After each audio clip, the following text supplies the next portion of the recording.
사랑과 은혜가 충만하신 하나님 감사합니다. 오늘도 우리를 이 자리로 불러 모아주시고 또 한눈에 보는 성경 공부 4주차 모임을 함께 가질 수 있게 해주시니 감사합니다. 하나님 말씀을 전하는 자의 입술과 또 듣는 자들의 귀와 생각과 마음을 활짝 열어주셔서 하나님 오늘 이 이야기들이 잘 소화가 될 수 있도록 하나님께서 지혜와 능력 베풀어 주시옵소서. 감사하며 예수님의 이름으로 기도합니다. 아멘. 오늘은요 그리스도인의 탄생에서 부활까지라는 제목으로 아마 15쪽을 펼쳐주시면은 오늘 이제 배울 부분을 이제 확인할 수 있을 겁니다.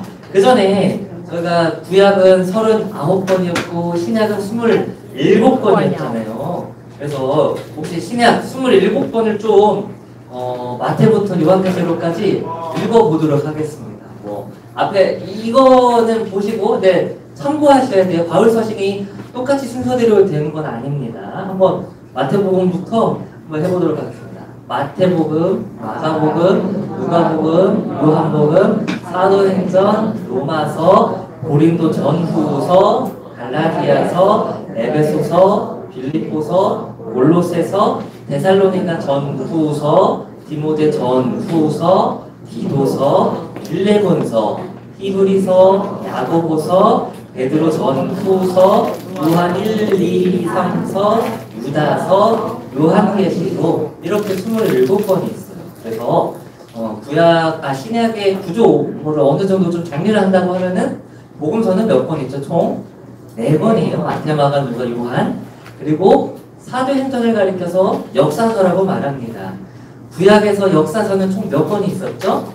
12번이 있었잖아요. 신약에서는 역사서가 총 몇 번? 1번입니다. 그리고 나서 이제 서신서가 붙어요. 서신서. 바울 서신과 일반 서신을 통틀어서 서신서라고 하는데 총 21권.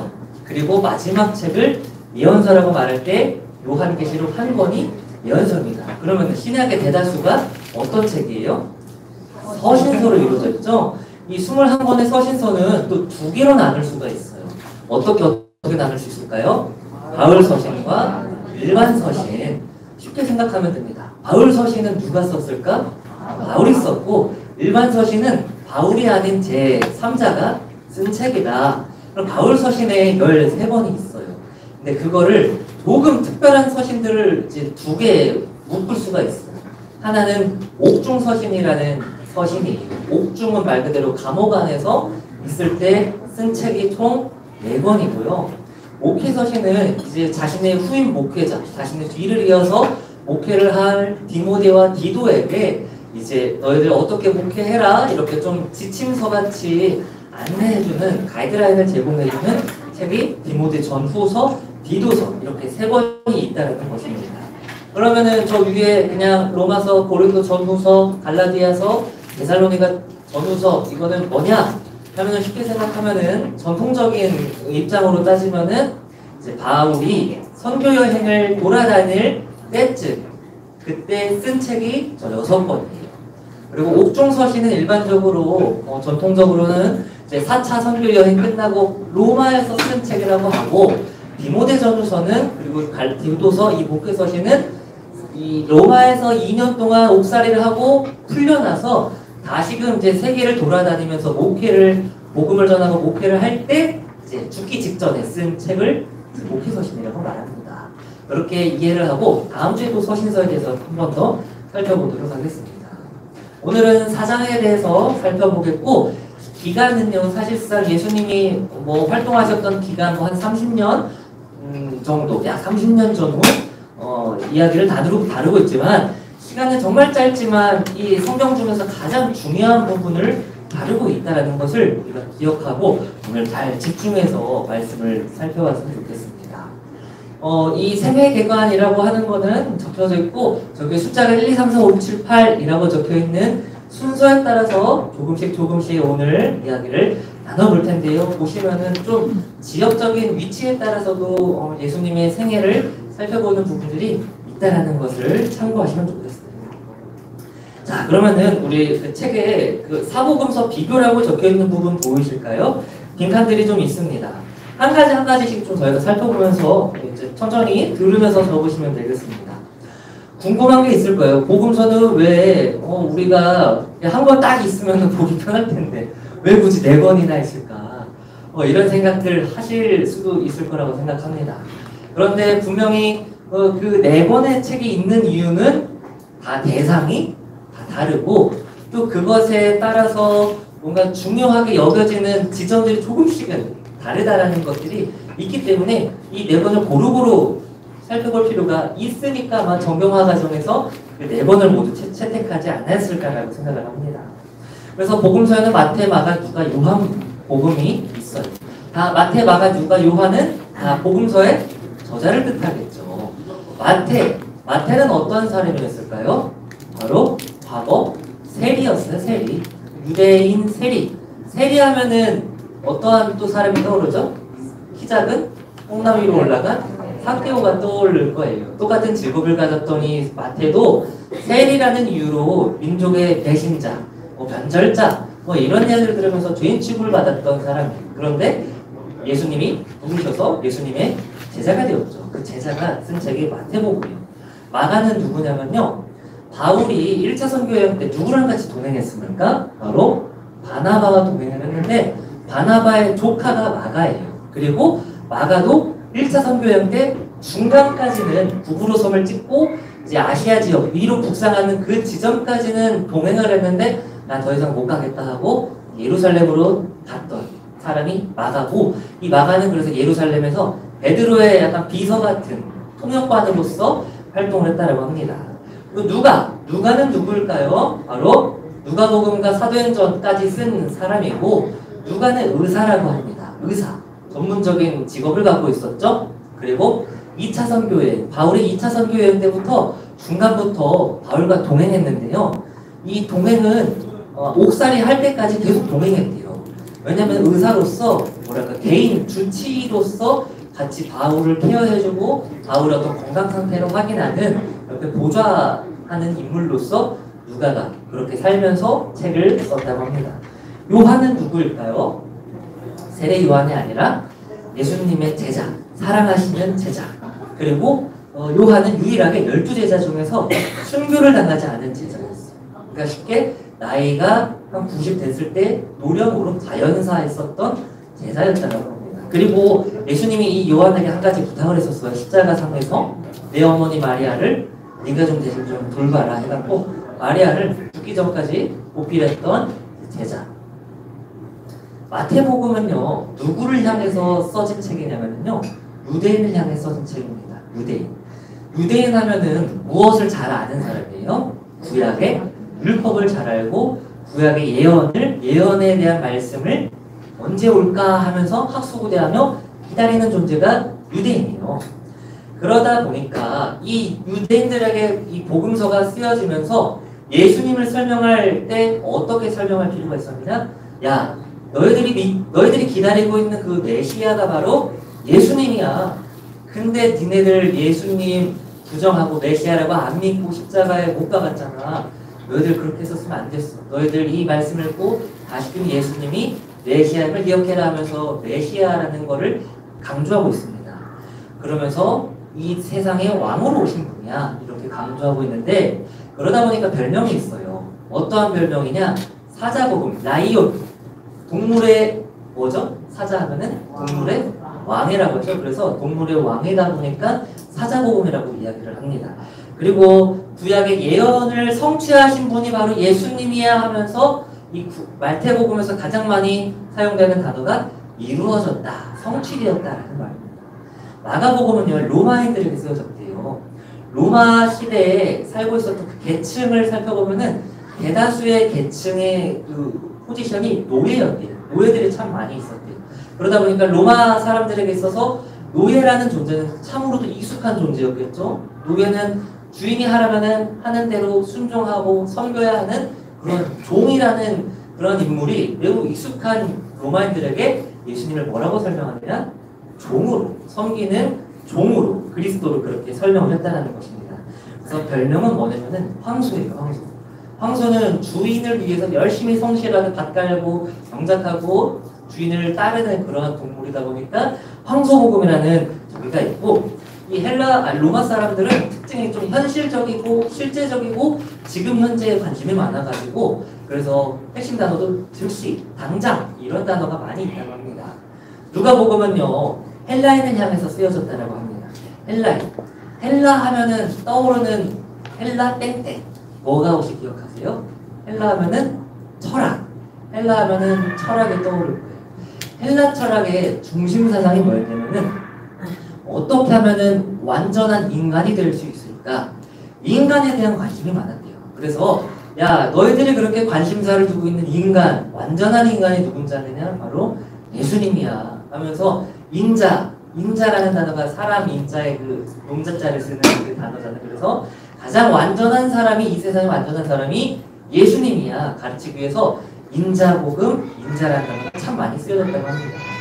요한복음은요 그리스도인들에게 쓰여진 책입니다. 혹시 문을 조금 닫아주실 수 있을까요? 그리스도인들에게 써진 책이라서 가장 이제 중요하게 여겨지는 게 예수님이 바로 하나님의 아들이다라는 것을 가르치고 싶었대요. 하나님의 아들. 그리고 이때 당시에는요 약 한 90년경에 쓰여진 책이다 보니까 시간적으로 예수님이 30년도쯤에 이제 돌아가시고 승천하시고 간격이 60년이에요. 그러면은 그 시간에 그 시대에 90년도에 사는 사람들 중에 대다수가 예수님을 직접 이제 뭐 보지 않은 2세대쯤은 되겠죠. 그리스도인 2세대쯤이 있으니까 이 사람들한테 다시금 예수님을 설명하려고, 그리고 이때 당시에 또 이단들이 활발하게 활동을 하고 있으니까 이단들의 이야기에 좀 잘못된 것들을 거르고 변증할 수 있을 만한 이야기를 쓴 책이 요한복음. 그래서 조금 요한복음이 어렵게 느껴지기도 합니다. 근데요, 이 요한복음에서는 예수님을 하나님의 아들이라고, 하늘에 계신 하나님의 아들이라고 설명을 하다 보니까 별명이 뭐냐? 하늘의 또 왕을 뭐라고 말할 수 있을까요? 바로 독수리잖아요. 그래서 독수리 복음이다 이렇게 하고, 이 요한복음에서 가장 핵심 단어들은 믿음, 영생 이런 단어가 있다고 합니다. 그래서 복음서의 좀 4가지 특징에 대해서 먼저 우리가 살펴봤습니다. 혹시 다음 장 혹시 넘겨야 되는지 모르겠는데 제 강의용이랑 조금 페이지 위치가 다를 수도 있겠지만 제가 전날에 지도를 하나 좀 보여드렸어요. 미리. 왜 이거를 보여드렸냐면은 위치를 조금 알고 시작했으면 좋을 것 같아요. 보시면은요 이 갈릴리 요단강 사해의 왼쪽만 먼저 좀 보도록 하겠습니다. 왼쪽. 그러니까 빨간색, 보라색, 초록색으로 쳐져 있는 부분. 이스라엘을 3등분으로 나눈다면 북부는 어디 동네일까요? 바로 갈릴리예요. 갈릴리라는 게 흔히 우리가 뭐 도시라고 생각할 수 있겠지만 사실상 시개념은 아니에요. 뭐 도개념이라고 생각할 수 있겠죠. 도개념으로 큰 지역을 갈릴리 안에 뭐 가버나움이 있고 뭐 나사렛이 있고 가나 지역이 있고 뭐 등등 여러 지역이 있는 겁니다. 그 중간 지역을, 중부 지역을 뭐라고 말하느냐? 사마리아 지역이라고 말합니다. 사마리아 하면은 어떤 나라가 떠오르죠? 구약시대의 북이스라엘이 떠오르죠. 그리고 남부는요, 유다 지역이라고 말합니다. 기억하세요? 유대인들의 입장에서 사마리아 사람들은 어떤 존재였어요?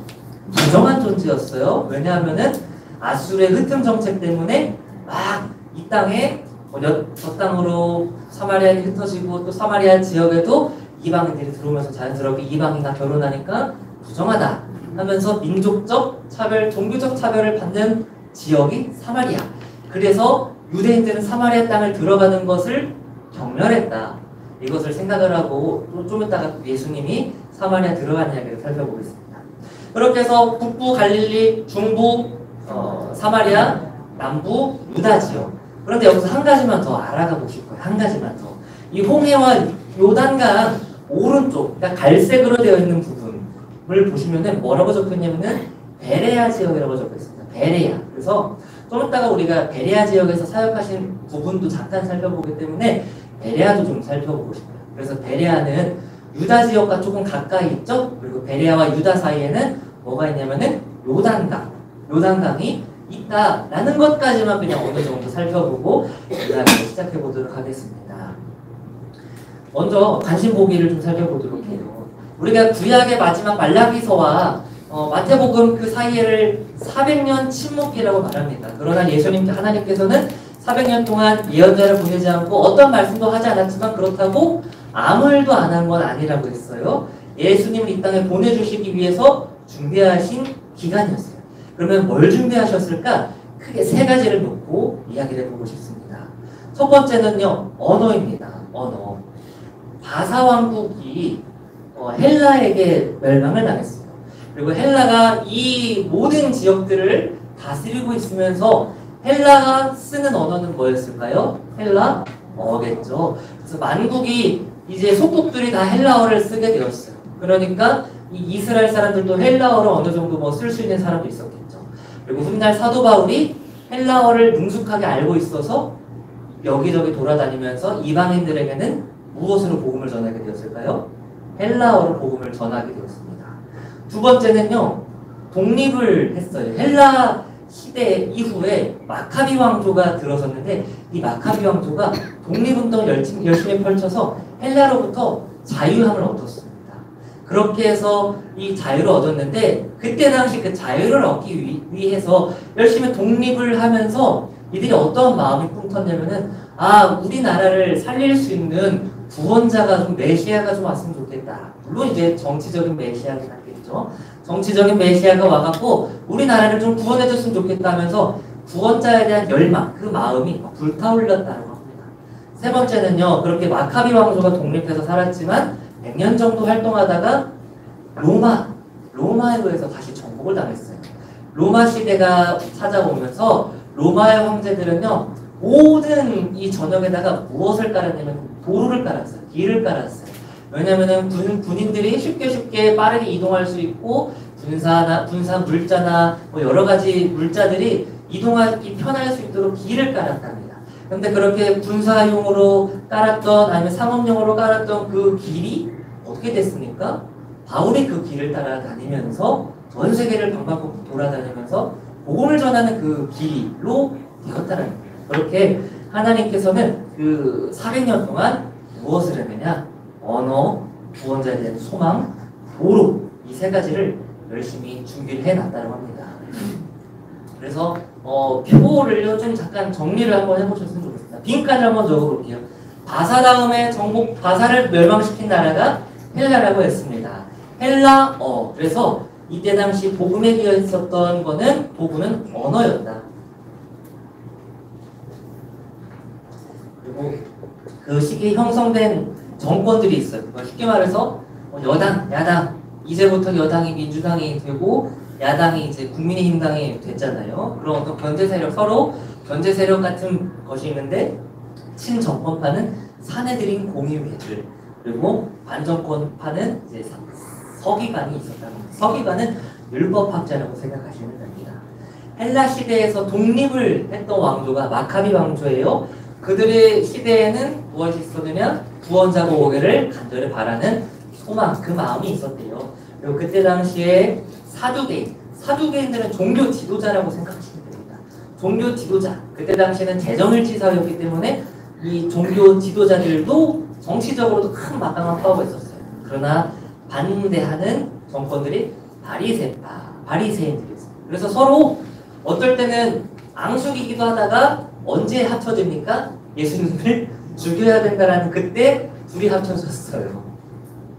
그리고 나서 마카비 왕조가 이제 독립에 이제 100년 동안 독립하다가 로마 시대에 정복당했다고 했습니다. 그래서 그때 도로가 깔리게 되었고, 그때 당시 친정권파는 세리, 아까 이제 사기오나 마테 같은 세리, 이제 그리고 헤롯 땅, 왕이 헤롯인데 헤롯 땅 하면 당연히 왕을 쫓는 당이겠죠. 그리고 반대되는 반정권파는 열심당 SNF인데, 열심당 하면 뭐 오늘날로 지금 뭐 민주노총이라고 생각하는 열심히 이제 데모하고 이 나라의 체제를 전복하고 뭔가 좀 뒤바꾸려고 열망하는 좀 과격한 당을 열심당이라고 했고, SNF파는 이제 이 세상에 대해서 내가 반대한다, 이렇게 못 살겠다, 그러나 좀 소극적으로 못 살겠다 해갖고 광야로 들어가고 동굴로 들어가서 개인적인 신앙생활하는 집단이었다고 합니다.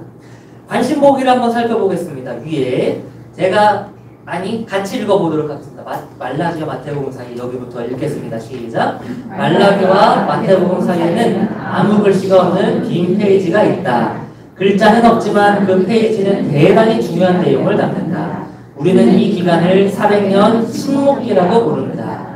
적어보겠습니다. 침묵기. 400년 침묵기. 계속해서 또 읽어보겠습니다.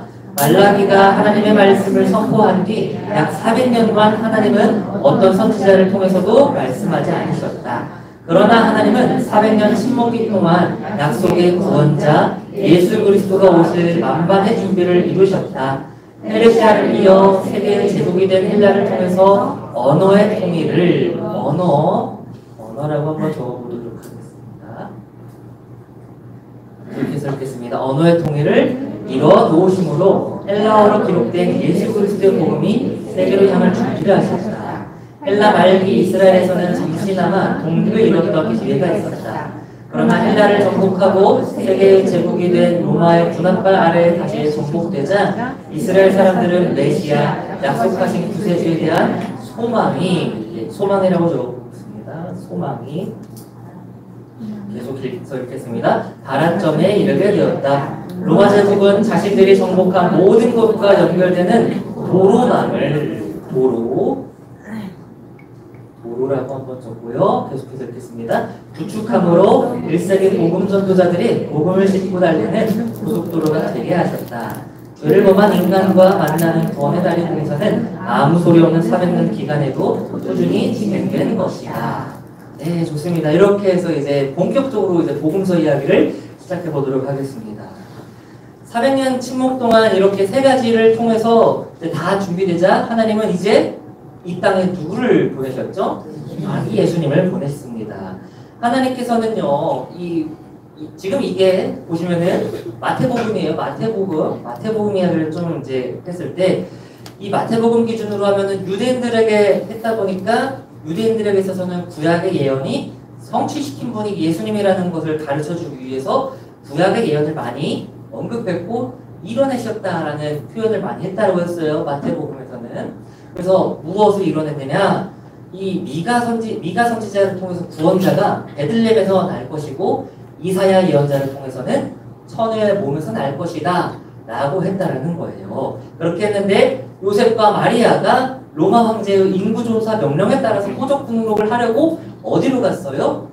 고향인 베들레헴으로 갔어요. 그때 이제 예수님이 마리아의 몸에서 태어났는데 마리아를 뭐라고 말합니까? 동정녀 마리아라고 했잖아요. 아직 결혼하기 전이라서 아직 처녀의 몸에서 잉태가 되었다라는 이야기를 마태복음에서 이제 하고 있습니다. 그러면서 구약의 예언이 성취되었음을 우리는 알게 됩니다. 그렇게 아기 예수님이요 태어났는데 마태복음에서는요 누가 축하하러 옵니까? 아기 예수님을 축하하기 위해서 동방박사가 와요. 누가복음에서는 목자들이 옵니다. 이 사복음서 중에서 두 번의 책에서만 아기 예수님의 탄생을 소개해주고 있는데 마태복음 이야기를 조금 해보도록 하겠습니다. 마태복음의 동방박사가 예수님 찾아가기 전에 먼저 누굴 찾아갔습니까?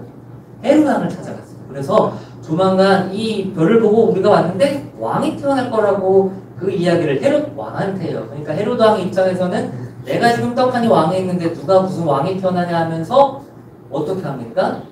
또 출애굽기 때처럼 아이들을 남아 살해하는 정책을 펼치게 되었어요. 그래서 예수님도 베들레헴에서 태어났으나 이 헤롯의 정책 때문에 죽을 수 있는 위기를 겪게 되자 천사가 또 이들에게 빨리 도망치라 라고 이야기를 해서 어린 시절에 할례를 받고 어디로 도망을 갑니까? 애굽으로 도망을 가요. 애굽으로 도망가고 헤롯 왕이 죽었다라는 소문을 듣고 다시 올라오게 됩니다. 이스라엘로 올라오게 돼서 어디에서 살게 됩니까? 바로 나사렛에서 살게 됩니다. 나사렛에서 살 때 예수님의 아버지인 요셉은 목수였다라고 해요. 목수. 그래서 아버지를 따라서 예수님도 어린 시절에 목수로서 삶을 살았다고 합니다. 그리고 성경 말씀에서 어린 시절에 이 아이는 하나님의 사랑을 머금고 사람들의 인정과 칭찬을 받으면서 이 아기 예수님이 무럭무럭 잘 자라났다라고 하는 것밖에 성경에 기록되어 있지 않아요. 그렇게 어린 시절은 유추해 볼 수 있는 이야기가 그 정도입니다. 그러고 나서 이제 본격적으로 공생의 사역을 할 때쯤을 우리는 흔히 30살이 되었다라고 이야기를 하지요.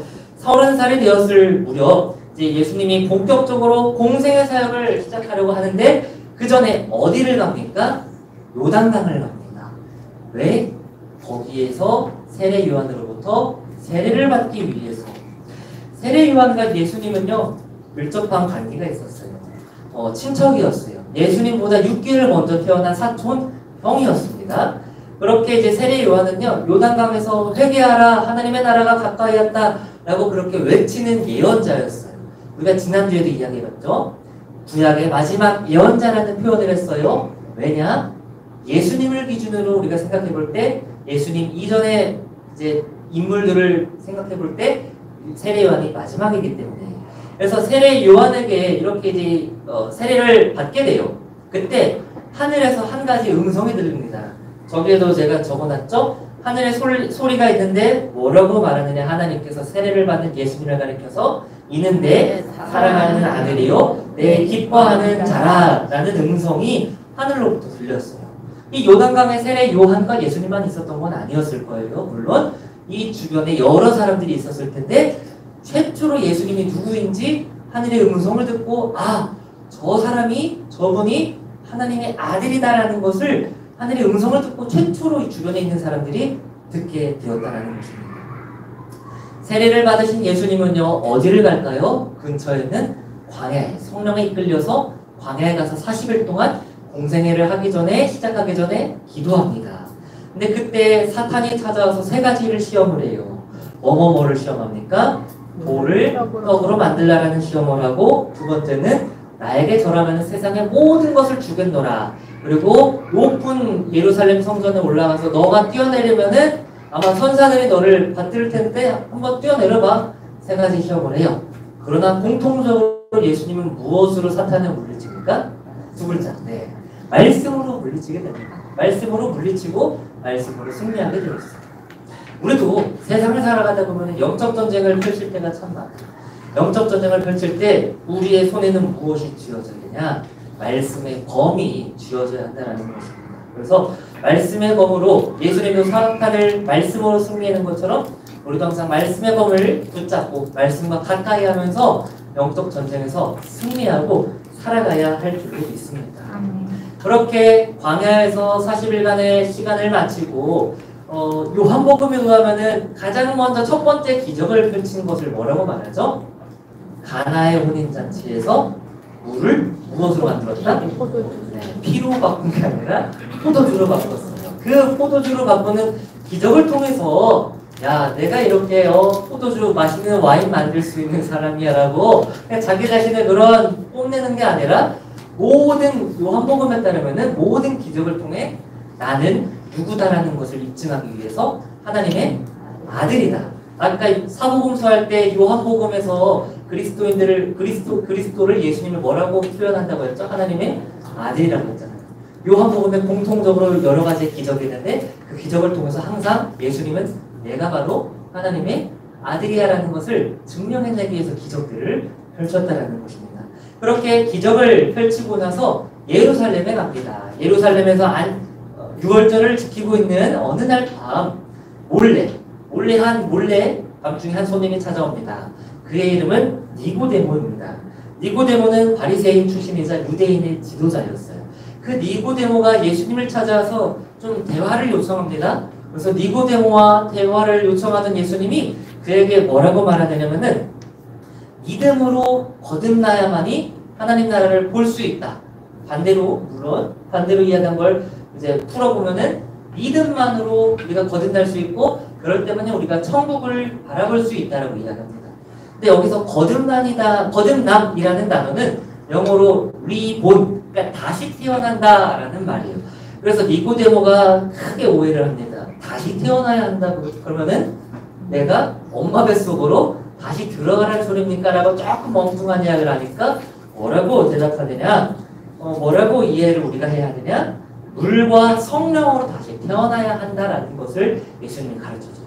물로 태어난다. 물 세례를 통해서 우리가 정화받고 죄사함을 받는 그것이 필요한 거고 성령 세례를 받아야 된다. 성령으로 우리가 하나님의 은혜를 받고 하나님의 능력을 받고서 삶을 살아가야 한다. 그게 그리스도인으로서 새롭게 태어나는 거야. 물 세례뿐만 아니라 우리는 성령 세례를 받아야 거듭나고 천국을 바라보며 살아갈 수 있다라고 그렇게 가르쳤다는 것입니다. 우리가 이어보기 1번과 2번을 좀 살펴보도록 하겠습니다. 탄생과 어린 시절 세 줄로 되어 있죠? 함께 읽어보겠습니다. 예수님의 생애는 그분이 탄생하신 베들레헴에서, 베들레헴이라고 적어보고 있습니다. 베들레헴에서 그 막을 연다. 그를 죽이려는 헤롯 때문에 애굽으로 피신해야만 했던 예수님은 나사렛에서, 나사렛, 예수님의 고향이라고 말을 하죠. 흔히 나사렛에서 그의 성장기를 보낸다. 우리는 성경에서 12살 때 예루살렘에 다녀오신 일을 제외한 어떤 사생활도 확인할 수 없다. 아래 우리 사역을 위한 준비도 한번 4줄이니까 읽어보겠습니다. 예수님의 공생애는 구약의 마지막 선지자 세례 요한의 외침으로 시작된다. 보라, 세상 죄를 지고 가는 하나님의 어린 양이로다. 예수님은 요단강에서 세례 요한에게 세례를 받으시고, 세례를 한번 적어보겠습니다. 세례를 받으시고 이어서 읽겠습니다. 성령에 이끌려 광야로 가서 거기에서 40일 동안 금식하시며 마귀에게 시험을 받으심으로, 시험을 한번 적어보겠습니다. 시험을 받으심으로 하나님의 아들이라는 정체성을 확립하여 공생애를 준비하신다. 좋습니다. 자, 조금만 더 한번 그 그림을 좀 보고 나서 3번도 이어서 해보도록 하겠습니다. 자, 아까 그 예루살렘에서 니고데모를 만나고요. 예루살렘을 떠나 갈릴리로 갑니다. 그런데 아까 제가 지도를 다시 한번 보면은, 지도를 보시면은 일반적으로 갈릴리 사는 사람들이 유대에 있는 예루살렘을 가기 위해서는 어떻게 가는 게 사실 가장 빠릅니까? 그냥 직선 코스로 사마리아를 경유해서 가면 좋은데, 사마리아를 들어가는 것을 꺼렸다 꺼려 하지 않았다? 꺼려했다라고 했어요. 그래서 우회합니다. 사해 그 요단강 오른쪽, 그러면 어떠한 지역으로 가게 되는 거예요? 베레아라는 지역을 경유해서 이렇게 이제 우회해서 갔다라는 거예요. 그런데 예수님이 우회하지 말고 그냥 사마리아로 직통해서 가자라고 제자들한테 말을 하고 사마리아를 통해서 걸어가는데, 거기에 수가성을 방문했을 때 수가성의 한 우물가에서 여인을 만나게 돼요. 그리고 여인과 이러한저러한 이야기를 하면서 나는 영원한 생명을 주는 존재야. 영원한 생명의 물, 영생수가 바로 나야. 나를 통해서 너가 구원받을 수 있어. 영원히 목마르지 않는 물을 마셔라. 이렇게 이야기합니다. 그렇게 하면서 예수님을 구원자로 믿게 되고, 이 여인이 많은 마을 사람들에게 복음을 전하고 많은 사람들이 예수님을 무엇으로 믿게 되어요? 바로 구원자로 믿게 되었다는 것입니다. 이를 통해서 알 수 있는 사실이 있어요. 예수님은 민족적 차별을 한 분이다? 아니다? 아니라는 거예요. 어떻게 보면은 훗날 우리가 다음 주에도 살펴보겠지만 너희는 예루살렘과 온 유대와 사마리아와 땅끝까지 이르러, 사마리아도 포함이 되어 있어요. 복음을 들을 수 있는 지역, 대상으로 포함되어 있다는 거예요. 그것을 미리 먼저 몸소 보여주신 모습을 우리는 여기를 통해서 알 수 있게 된다는 겁니다. 그래서 예수님은요, 예루살렘에서 갈릴리를 지나가기 전에 사마리아를 거쳐서 자신의 고향 땅을 방문합니다. 고향은 어디라고요? 나사렛이에요. 누가복음 4장 18절 19절 말씀, 우리가 잘 아는 말씀이에요. 갈릴리에 도착한 예수님은요, 이 나사렛의 한 회당에 안식일에 가서 예배를 드리면서 예언서 말씀을 읽습니다. 그때 읽었던 예언서 말씀이 이 이사야 말씀인데, 이게 누가복음 4장 18절 19절 말씀에 적혀 있어요. 그렇게 해서 이 구약의 예언자들이 예언을 통해서 구원자가 온다고 했는데, 그 존재가 바로 누구야? 나야. 라는 것을 이 말씀을 읽어주면서 회당에 있는 유대인들한테 전했어요. 그런데 그들의 반응은 어땠습니까? 그들의 반응은 뭐냐면은 동네밭으로 쫓아냅니다. 예수님을. 그리고 야, 너는 지금 목수의 아들, 요셉의 목수의 아들이지 네가 무슨 구원자야 라고 하면서 너 말 같지도 않은 소리 하시면 너 그 큰일 날 소리 하네, 너 신성모독할 소리 하네 하면서 이 예수님을 어떻게 합니까? 낭떠러지로 떨어뜨려서 밀어내려고 하는, 그렇게 위협을 받게 되어요. 그래서 그런 얘기하죠. 예수님은 고향에서 나는 대접받는다라는 이야기를 하게 되죠. 그래서 이 상황에서 잘 어떻게 피해 나가게 되었어요. 피해 나가게 돼서 어디를 가냐? 갈릴리 바다 인근으로 갑니다. 흔히 예수님이 활동하신 지역이 어떤 도시냐면은 가버나움이라고 합니다. 가버나움. 많이 들어봤을 거예요. 성경을 읽어보면 가버나움에서 약 2년 반 엄청나게 오랫동안 가버나움에서 시간을 보내면서 하나님의 나라와 천국 복음을 전할 12명의 누구를 택하죠? 제자를 택합니다. 우리 한번 아래 적어보도록 할까요? 예수님의 12제자 베드로부터 가룟 유다까지 한번 적어보도록 하겠습니다. 빈칸을 괄호까지는 안 적어도 됩니다. 베드로, 안드레, 야고보, 요한. 여기서 말하는 요한이 요한복음을 쓴 적이죠. 그리고 빌립과 바돌로메. 여기서 말한 빌립은 일곱 안수 집사랑은 다른 동명이인이에요. 빌립과 바돌로메, 도마. 도마 하면은 의심한 제자라고 우리가 알고 있죠. 도마와 마태. 아까 마태가 누구라고요? 마태복음을 쓴 예수님의 제자. 마태의 전 직업은 뭐라고요? 세리에. 마태, 그리고 알피의 아들 되는 야고보와 다데오와 시몬, 가나나인 시몬. 왜 이렇게 말하냐면은 베드로도 사실 이름이 시몬이라서, 동명인이라서. 그리고 마지막으로 예수님을 은 30으로 판 가롯 유다까지 해서 예수님은요 이 12제자를 택했습니다. 12제자는 모두 뭐 지식이 지금 뭐 권력이 가진 사람이 아니라 매우 평범하고 또 막 열심당 소속도 있고 아무튼 뭐 여러 가지의 성품을 가진 천중의 아들이라고 막 성경에 불같은 요한도 있었고 여러 사람들을 자신의 제자로 세웠습니다. 이를 통해 알 수 있는 게 있어요. 우리도 예수님의 제자가 될 자격이 물론 있다는 거예요. 뭐 우리가 대단해서 돈 많아서 예수님의 제자로 삼는 것도 아니고 뭐 학위가 있어서 뭐 아니면은 뭐 좀 잘 나가는 자제여서 그런 게 아니라는 거예요. 모두를 하나님은 예수님은 12제자로 삼았다. 좀 대표성을 띈 거라고 볼 수 있습니다. 그렇게 예수님은요 제자들을 데리고 이스라엘 전역을 돌아다니면서 말씀도 전하고 병자도 고쳐주고 초자연적인 기적도 일으키고 귀신도 내쫓고 죄인과 같이 밥도 먹고 친구가 되고 약자와 함께하는 그런 사역들을 펼쳤다라고 합니다. 그래서 예수님의 사역 중에 한 가지를 좀 설명하면은 하나님의 나라를 항상 예수님은 전파해요. 하나님의 나라는 이렇다, 하나님의 나라는 저렇다 하면서 항상 천국을 설명하고 설교합니다. 근데요, 이 설명할 때 이 복음을 듣는 대상들이 누구냐면은 평범한 사람들이에요. 농사 짓는 사람, 갈릴리 호숫가에서 물고기 잡는 어부. 그러니까 농업과 어업에 종사하는 사람들에게 복음을 전하니까 그들에게 아주 익숙한 복음을 전하기 위해서 비유를 사용할 때도 농업과 어업에 관련된 비유를 썼어요. 그래서 뭐 시에 대한 이유들 참 많고, 뭐 땅에 대한 이야기, 뭐 물고기, 그물, 진주, 뭐 등등 그들이 들으면은 이게 이거야? 이게 하나님 나라 하고 쉽게 이해할 수 있는 비유를 사용하면서 복음을 전했다는 것입니다. 그리고 예수님은 여러 가지의 기적도 펼쳤어요. 흔히 눈먼 자가 앞을 보게 되고 말하지 못하는 자가 말하게 되고 손 마른 자의 피부가 깨끗해지고 죽은 자가 일어나는 치유의 기적도 펼칠 뿐만이 아니라 무리를 걷고 통량을 잠잠케 하고 떡 5개와 물고기 2마리로 5,000명을 먹이는 초자연적인 기적들도 임했다라는 거예요. 그러나 이 기적을 통해서 야 내가 대단한 존재야라는 것을 가리키는 게 아니라 나는 하나님의 권능을 받고서 행하는 나는 하나님이야. 또 나는 하나님의 아들이야 라는 어떤 신적인 권능을 가진 구원자야 메시아라는 것을 설명하기 위해서 이렇게 기적들을 표현했다는 것입니다. 그래서 우리 3번과 4번을 한번 읽어보도록 할까요? 초기 사역 한번 보도록 하겠습니다. 예수님은 갈릴리 같이 읽어볼까요? 시작. 예수님은 갈릴리 가나에서 첫 번째 기적을 일으키신다. 물로 포도주를 만드심으로 하나님으로서의 자신의 권능을 맛보여준다. 그리고 예수님은 예루살렘으로 가신다.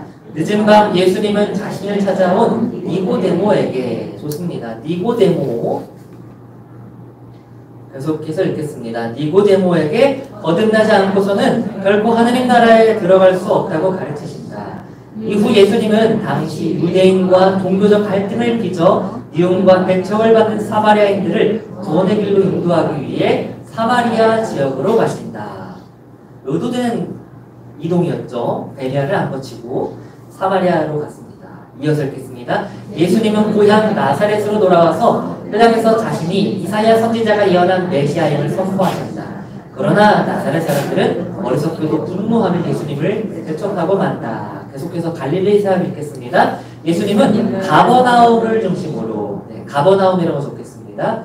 약 2년 반 정도 활동했다고 해요. 가브나움에서. 중심으로 갈릴리 사역에 돌입하시고 그곳에서 12제자를 선택하신다. 예수님은 제자들과 함께 산에 오르셔서 산상수훈이라고 불리는 하나님의 나라의 통치 원리를 가르치신다. 그리고 예수님은 여러 가지 기적이라고 적어보겠습니다. 기적을 일으키심으로 자신이 영적 세계와 더불어 자연 세계를 다스리시는 창조주 하나님이심을 제자들에게 보여준다. 그러나 이러한 놀라운 기적에 대한 사람들의 반응은 둘로 나뉘었다. 하나님께 영광을 돌리는 예수님을 믿는 부류와 저가 귀신의 왕 바알세불의 힘으로 귀신을 쫓아낸다라고 대적하는 부류였다. 이때부터 예수님은 비유를 읽겠습니다. 사용하며 하나님의 나라를 가르치신다.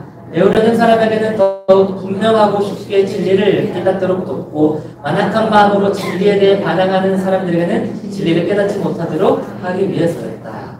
그래서 사실 예수님께서 복음을 전파할 때마다 모든 사람이 다 그것을 듣는 게 아니었어요. 그러니까 항상 귀 있는 자들은 들어라라고 하면서 불을 받은 종교 지도자들 아니 예수님을 견제하려고 하는 자들은 다 예수님 하는 모든 꼬라지를 안 좋게 보고 어떻게 하면은 걸고 넘어질 수 있을까? 또 이제 중반부, 후반부로 가면 예수님을 어떻게 하면 죽일 수 있을까라는 죽일 음모까지 펼치는 자들, 그들의 대표가 바로 종교 지도자들이었습니다. 계속해서 우리 한번 살펴보도록 하겠습니다. 이제 마태복음으로 보면 16장에 나오는 이야기예요. 복음서의 중반부쯤, 이제 중간쯤입니다. 어느 정도 예수님이 이들을 훈련시키고 되었을 즈음 어디를 갔습니까? 빌립보 가이사랴에 이르렀을 때 제자들에게 묻습니다. 사람들이 나를 누구라고 생각하느냐? 그때 제자가 이렇게 대답합니다. 누구는 세례 요한, 누구는 엘리야, 누구는 옛 선지자 중에 한 사람입니다.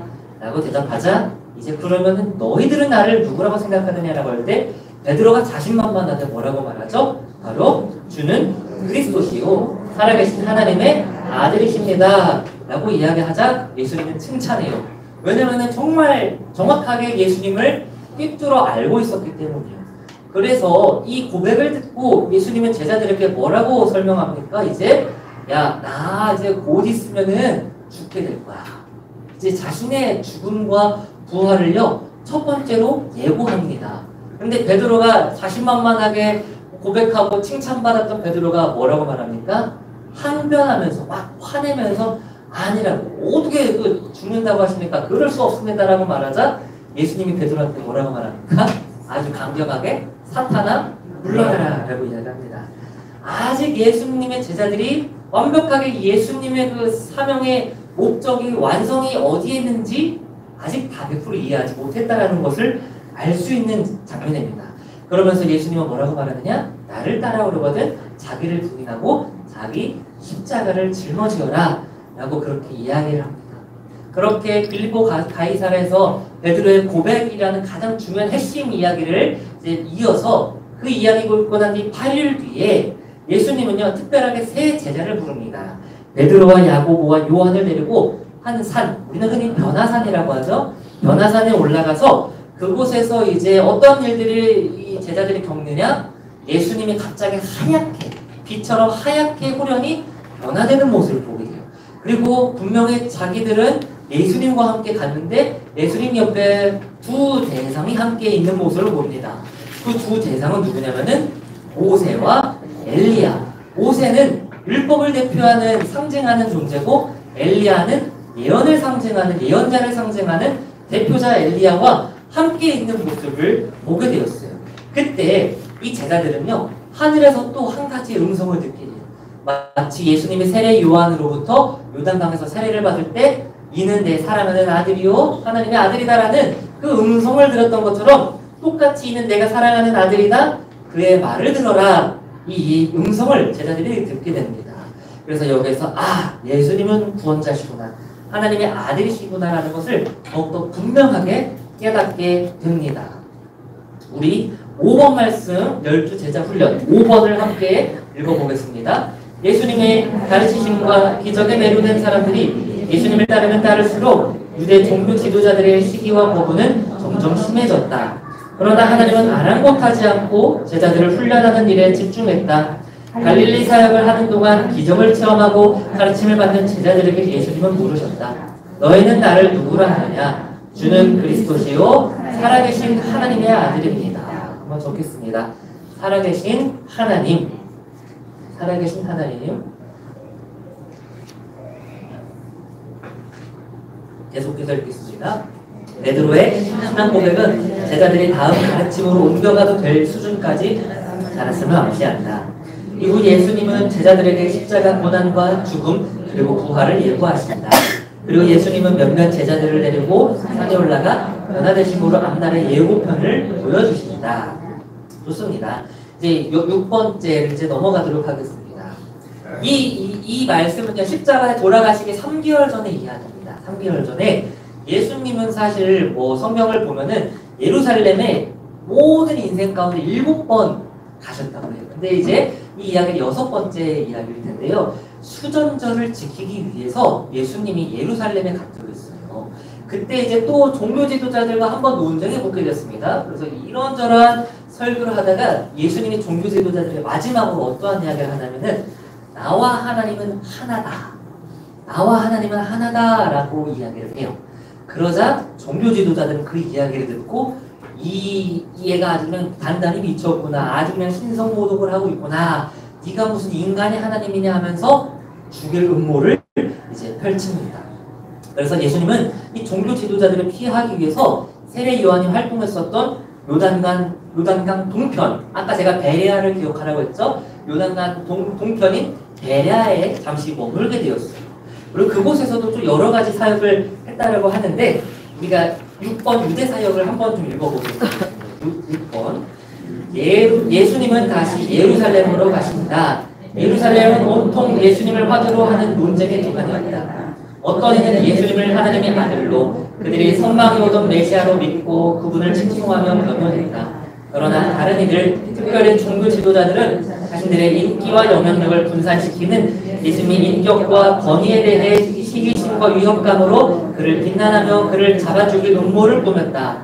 이들은 예수님께 와서 함정을 폈다. 당신이 언제까지나 우리의 마음을 의혹해 하려 하나이까? 그리스도이면 밝히 말씀하소서. 예수님은 말씀하셨다. 내가 너에게 말하였으되 믿지 아니하는도다. 나와 아버지는 하나이니라. 그러자 예수님을 돌로 쳐 죽이려고 했다. 그렇게 돌로 쳐 죽이려고 하자 어디로 피신했다라고요? 베레아로 도망을 가게 됩니다. 베레아에서 사역하던 어느 날 예수님은요, 우리가 잘 아는 비유를 한 가지 이야기합니다. 예수님이 세리와 죄인들과 밥을 먹고 있습니다. 그러자 종교 지도자들은 예수님을 이상하게 봤어요. 아니 쟤는 무슨 죄인들과 함께 있느냐, 그런 이야기를 하자 그 이야기를 듣고 세 가지의 비유를 말합니다. 그게 어떤 비유예요? 잃어버린 양을 찾는 비유, 잃어버린 동전을 찾는 여인의 비유, 잃어버린 두 아들을 찾는 아버지의 비유. 이 모든 세 가지의 비유는 공통적으로 뭐예요? 잃어버린 것을 찾는 비유예요. 이 이야기를 비유로 가르쳐 주시면서 뭐라고 이제 이야기하느냐? 내가 이 땅에 온 목적은 잃어버린 영혼들을 찾아서 구원하기 위해서다. 그러니까 예수님 입장에서 세리, 죄인들을 함께하고 싶어하는 이유는 이들이 잃어버린 영혼이기 때문에 잃어버린 영혼들과 함께하며 구원해 주려고 지금 나는 내가 해야 할 일을 하는데 너는 왜 나를 뭐라고 하느냐 하면서 이렇게 비유로 뭐라고 혼낸다라는 겁니다. 그렇게 한 가지 비유를 통해서 이야기를 하고 또 한 가지 베레아에서 있었던 것 중에 뭐가 또 중요한 게 있냐면은 예수님께서는 제자가 되는 것은 스승의 가르침을 따르는 동시에 스승의 가르침을 따르다가 또 반대되는 것을 포기하는 것이다. 이렇게 이야기하면서 이렇게 포기하다 보면은 또 스승의 가르침을 따르다 보면은 너희들 제자의 삶이 항상 평탄하지는 않을 거야. 고난도 있을 거고 박해도 따를 거야. 이렇게 이야기를 가르쳤다는 것입니다. 그러면서 이 예수님은 베레아에서 예루살렘으로 올라갈 때 마지막으로 세 번째로 한 번 더 자기의 죽음과 부활을 예고했다라고 합니다. 그런데요, 이 베레아에서 사역할 때 한 가지 또 중요한 예화가 있습니다. 베레아에서 사역할 때 예루살렘 근처인 베다니에 사는 나사로가 죽어간다는 소식을 들었어요. 근데 예수님은 곧바로 이 베다니로 갑니까? 아니에요. 내가 이틀 더 있다가 사역하다가 가겠다 하고 이틀을 머물고 베다니에 갔어요. 그리고 베다니 나사로의 집에 도착했을 때는 이미 나사로가 죽은 상태였어요. 이미 죽은 지 나흘이 된, 4일이 된 상태였어요. 그렇게 모든 사람은 뭐 망연자실하고 있었겠죠. 나사로의 죽음을 보고. 그러나 예수님은 나사로의 무덤 앞에서 뭐라고 말하느냐? 나사로야 나오너라 라고 그렇게 부르자 죽은 나사로가 붕대를 칭칭 감고 살아나왔다라는 거예요. 그리고 이 일을 목격한 사람들은 또 예수님을 믿게 되었어요. 예수님은 이 일을 통해 하나님의 영광을 드러내고 또 생명에 주관하는 능력이 나에게 있음을 그렇게 사람들한테 보여줬어요. 그리고 이렇게 죽었다가 살아나온 것을 통해서 나도 조만간 죽었다가 부활할 거야 라는 자신의 죽음과 부활을 마치 예고편처럼 나사로를 통해서 보여줬다라는 겁니다. 그런데요, 이 모습을 통해 또 종교 지도자들은요, 죽을 음모를 또 이제 꿰뚫는 거예요. 나사로도 뭔가 좀 추궁하려고 하고 이 일을 행한 예수님도 죽이려고 음모를 펼치니까 잠깐 예수님은요, 지도를 나중에 한번 살펴보세요. 에브라임 광야로 잠깐 도망갑니다. 성경에도 적혀 있어요. 에브라임 광야로 도망을 가고요. 그곳에서 잠시 도망쳤다가 예루살렘으로 이제 입성하기 전에 한 군데를 들립니다. 그곳이 바로 여리고예요. 여리고 하면은 구약의 여호수아가 첫 번째로 무너뜨린 동네가 성이 여리고였죠.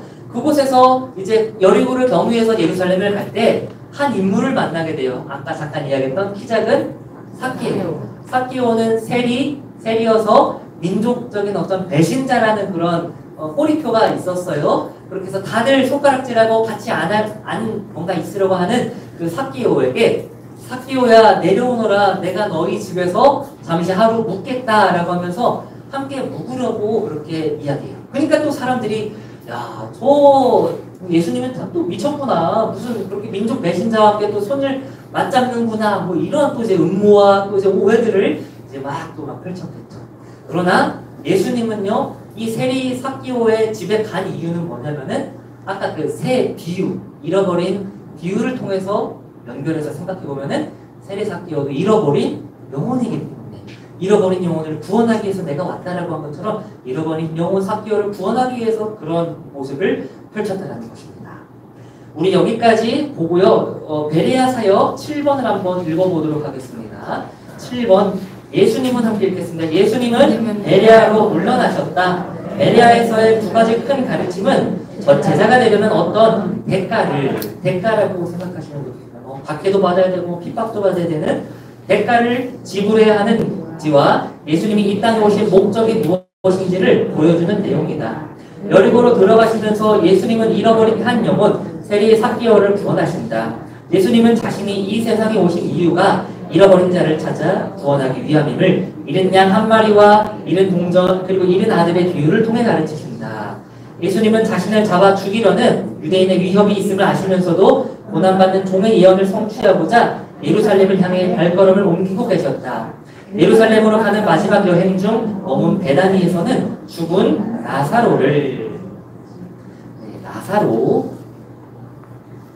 나사로를 다시 살리심으로 자신이 부활이며 생명의심을 보여주신다. 이렇게 해서 이제 예수님은 어디로 입성하게 됩니까? 예루살렘에 입성합니다. 예루살렘에 입성하는 그 날을 우리는 무슨 주일이라고 하냐면은 종려주일이라고 합니다. 왜냐하면은 나귀 타고 예수님이 입성했을 때 많은 사람들이 종려나무 가지를 뻗고 호산나 호산나 다윗의 왕이여 찬송할지로다 호산나 이렇게 환영을 하고 자신들의 옷을 땅바닥에다 하면서 마치 왕의 입성을 보여주는 것처럼 했던 그날 예루살렘에 입성한 날이 종려주일이라고 말합니다. 그리고 나서 한 주간 동안 보내는 주간을 뭐라고 말하죠? 고난주간이라고 말합니다. 예수님이 입성하고 나서 처음으로 했던 것이 뭐냐면은 성전을 정화하는 거예요. 성전을 가장 먼저 방문했어요. 사실 아까 호산나 호산나 외쳤을 때 정말 순수하게 예수님이 구원자 메시아라고 생각하는 무리도 있었고 또 다른 무리 중에서는 정치적인 메시아라고 생각하는 무리도 있었어요. 정치적인 메시아라고 생각하는 자들에게 있어서는 야 이제 예루살렘에 왔으니까 로마의 속국이었잖아요. 그러니까 이제 어디를 갈까? 예루살렘에 있는 헤롯 왕궁 궁전에 가서 그곳을 점령하고 해방운동을 펼치겠구나라고 생각하는 무리도 있었겠지만 그 기대와 달리 어디로 갔습니까? 성전에 가가지고 성전을 더럽히는 사람들에게 막 화를 내고 막 채찍질하고 상을 엎으면서 뭐라고 말합니까? 너희들이 지금 이 아버지의 집을 더럽히는구나.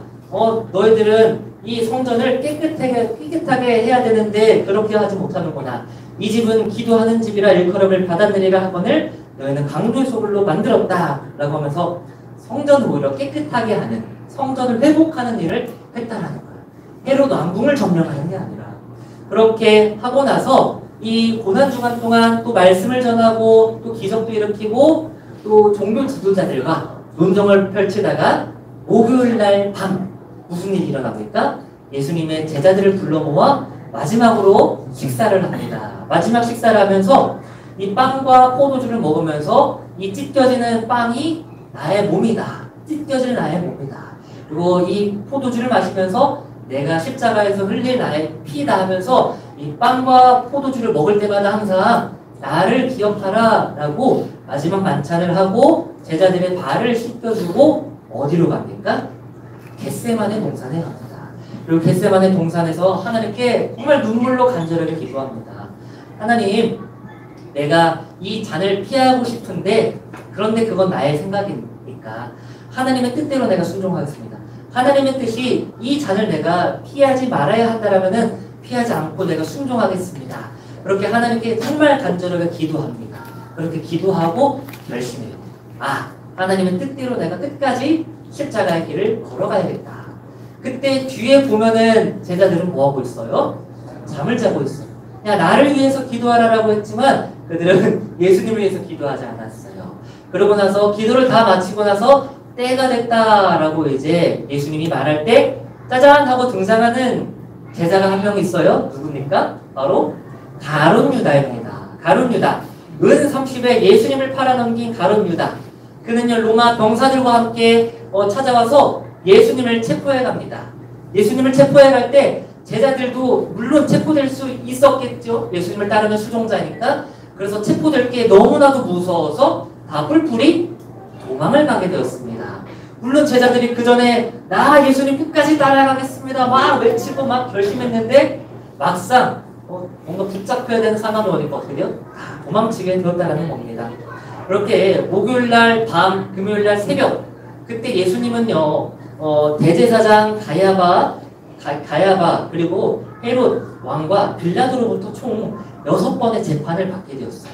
근데 6번의 재판을 받았는데 마치 정치적으로 막 의회에서 날치기 뭐라고 하죠? 그걸 순간적으로 아주 그냥 빠르게 그냥 뭔가 땅땅땅 해버리는 것처럼 아주 새벽에 급격하게 아주 빠르게 재판을 내려버려요. 그리고 뭐랄까요? 목격자들의 진술도 다 거짓이었어요. 그런 어떤 불법 재판을 받고 예수님은 어떻게 됩니까? 십자가형에 처하게 되었어요. 십자가형에 처하는 그 상황에서 끝까지 유대인들은 예수님을 십자가에 못 박아라 그렇게 외치면서 빌라도도 어쩔 수 없이 그들의 말을 듣고 십자가에 못 박히게 되었다는 겁니다. 그때 한 가지 예화가 있어요. 도망을 쳤던 베드로가 몰래 자신의 신분을 숨기고 대제사장 가야바 뜰에서 예수님이 어떻게 재판받는지 보려고 갔어요. 근데 그때 주변에서 베드로를 알아차린 사람들이 야, 너 예수님의 수종자 아니냐? 너도 갈릴리 소재 아니느냐? 라고 이렇게 말할 때마다 제자 베드로는 어떻게 합니까? 나는 예수님을 모른다. 몰라. 진짜 몰라. 하면서 몇 번을 부인을 해요? 3번을 부인을 하게 되었습니다. 그런 일들이 있으면서 내가 예수님을 부인했구나 하면서 자책하는 그런 상황을 겪게 되었어요.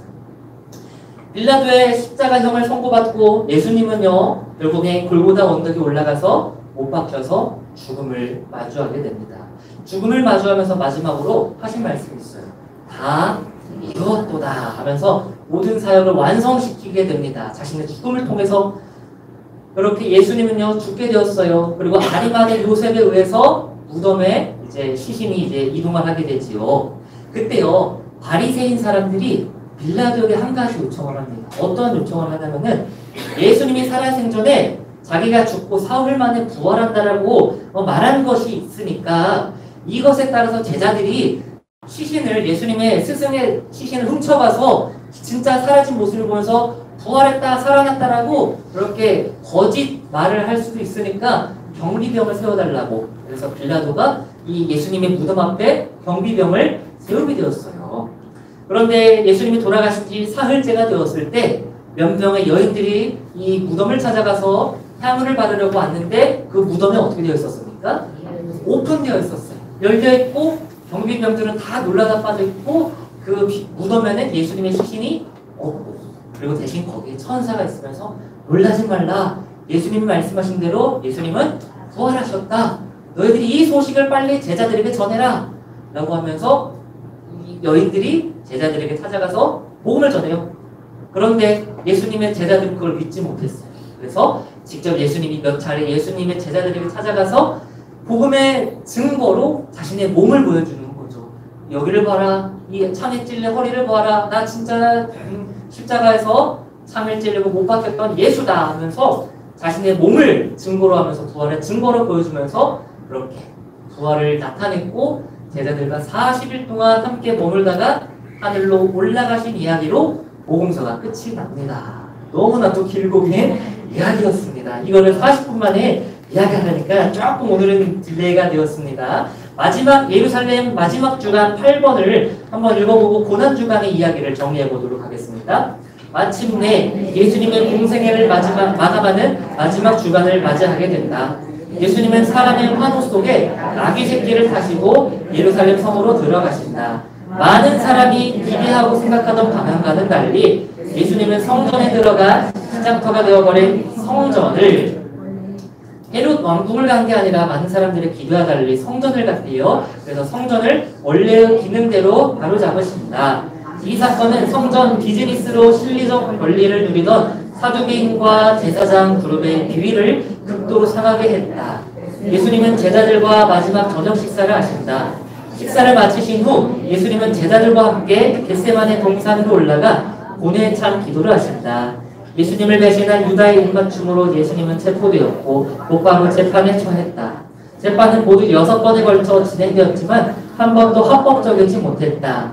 로마 정부의 대표자인 빌라도는 계속해서 읽겠습니다.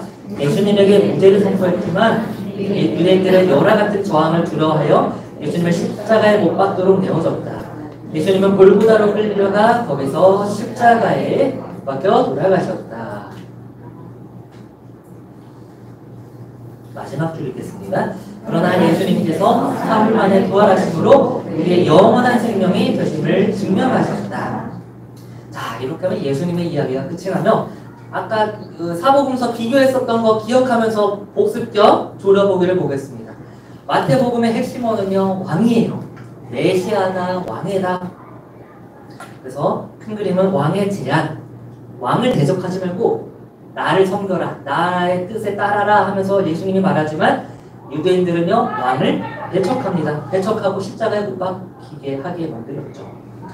마가복음입니다. 마가복음은요, 예수님을 종이라고 했잖아요. 섬기는 종이라고 했습니다. 그래서 섬기는 종에 대한 이야기들이 쭉 있고 마지막 11장부터는 그 예루살렘 입성 이야기입니다. 그래서 희생하는 종, 십자가에 매달려 희생하는 종의 이야기. 누가복음은요, 인자라고 했잖아요. 완전한 사람, 인자. 그래서 잃은 자를 찾으시는 이야기, 그리고 잃은 자를 구하시는 이야기. 또 역시 그 후반부는요, 똑같이 고난주간에 있는 이야기입니다. 그래서 잃은 자를 찾는 이야기, 잃은 자를 구한다. 요한복음의 키워드는요, 하나님의 아들이라고 했어요. 그래서 첫 번째는 믿게 하려고, 예수님이 하나님의 아들임을 믿게 하려고 적혀있는 책이 12장까지고 예수님을 통해 영생을 얻게 하려고 적혀져 있는 부분이 여기라고 합니다. 그래서 마태복음부터 요한복음까지 조금씩은 다른 이유가 다 그 복음서를 듣는, 읽는 대상들이 그리고 환경과 상황들이 다 달랐기 때문에, 그러나 어느 정도 비슷한 부분들은 있다라는 것. 그러나 또 핵심적인 예수님에 대한 묘사하는 거는 조금씩 달랐다. 이 정도를 우리가 알고 오늘 복음서 말씀을 마치려고 합니다. 오늘도 힘들지만 이렇게 잘 들어주셔서 감사하고요. 다음 주는요, 이제 마지막입니다. 마지막 이제 역사서 사도행전을 통해서 이제 겸사겸사 서신서를 배우면은 이제 다 끝이 나요. 그러면은 그러다 나름 좀 자부심을 느낄 수 있겠죠? 아, 그래도 내가 성경 한 권 뗐다. 근데 그 정도 좀 자부심을 가질 만한 정도니까 다음 주까지 잘 나오셨으면 좋겠습니다. 제가 기도하고 마치겠습니다. 하나님 감사합니다. 오늘도 이렇게 또 귀한 한 시간을 내어주셔서 아버지 우리가 복음서 말씀 예수님의 이야기를 들었습니다. 하나님 우리가 이 예수님의 이야기가 처음부터 끝까지 때때로는 이해가 되지 않는 부분들도 있겠지만 그래도 개발적으로 큰 부분들을 아버지 우리가 살펴봤습니다. 우리에게 지혜를 주셔서 이 이야기들이 잘 기억나고 생각나게 하여 주셔서 우리가 예수님의 이야기를 설교로 들을 때마다 이 모든 것들이 기초가 되고 발판이 되고 이것들이 생각나서 더 설교를 더 잘 듣고 더 많은 풍성한 은혜를 누리며 살아갈 수 있게끔 우리에게 지혜 베풀어 주시옵소서. 감사합니다. 예수님의 이름으로 기도합니다. 아멘. 박수를 하시겠습니다. 다음 주에 마지막 뵙도록 하겠습니다.